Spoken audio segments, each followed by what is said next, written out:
first kind of review I've done in a good while. I haven't really been that interested in doing them, but you come across a film every now and then where you look at it and you go, yeah, it's worth even just having a little few words to say about this movie. So this movie is called The Hunted from 2003 with Tommy Lee Jones and Benicio del Toro.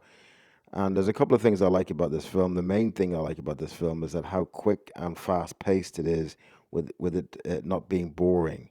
You know, it just moves along really, really nice at a nice pace, and it doesn't leave any kind of like, sometimes you get films where they kind of like, for some reason, they think that movies should be longer sometimes. Like, oh yeah, we'll have it 2 hours and 20 minutes, 2 hours and 15 minutes, when most of the time people are happy with a 90-minute movie.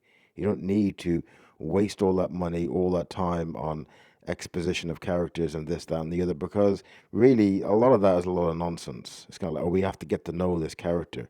You get to know a character when you don't explain him away too much, because it's in the idiosyncrasies of the character itself, just the way that he is, just the way that he talks, the way that he moves, the way that he interacts with people, etc., and stuff like that.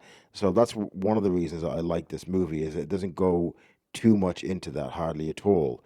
You see the Benicio del Toro's character, you see that he's went through some sort of like shell shocked kind of like trauma through witnessing certain things in the war, and he's a trained killer, how to kill people, and a professional tracker. And he's just went AWOL when he's got back to America. He's just went AWOL, and then we enter into Tommy Lee Jones's character, and he's a tracker. He's retired now. He's a bit older, and he gets called in to try and find out what happened to these two hunters or four hunters in the forest, and there's a guy hunting them who is hunting the hunters that are hunting for deer and stuff like that. They're not doing it correctly.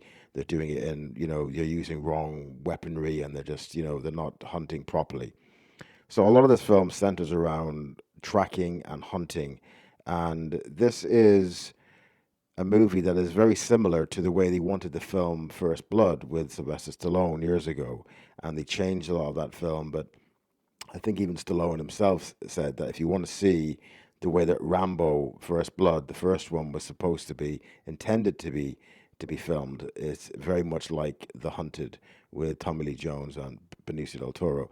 So the film is, in my view, right? I think the film is works a treat. There's a couple of things that I don't like. I think the end of the movie, it went a bit too far with the fighting scenes with Tommy Lee Jones and him, because it didn't look like Tommy Lee Jones would have stood a chance against Benicio del Toro because of his age in the movie and stuff like that. So it was just a little bit over the top, but it didn't flounder the movie though at all.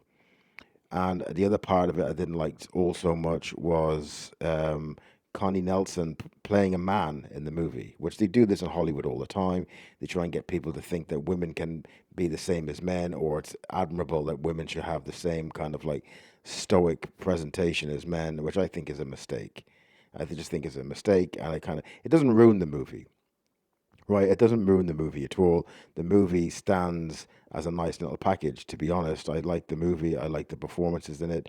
It's just that scene that I showed you at the start. I thought that was a brilliantly filmed scene on the bridge. And it's kind of like The Fugitive in a way, where they're kind of like always chasing this guy through the city, through Portland, and in that scene that I showed at the start. He gets out of a a stationary train, and he goes up the bridge. He kind of climbs up the bridge, and he goes right to the top. It's very, very well made, very, very well done. And the main thing I want to leave with this movie is that it succeeds in this area that most films don't. You actually care for the guy you shouldn't care about. Benicio del Toro's character you shouldn't care about. He is a killer. He kills police at random. He's lost it. He's lost it, but you have a certain sympathy for the guy without even being able to explain it too much.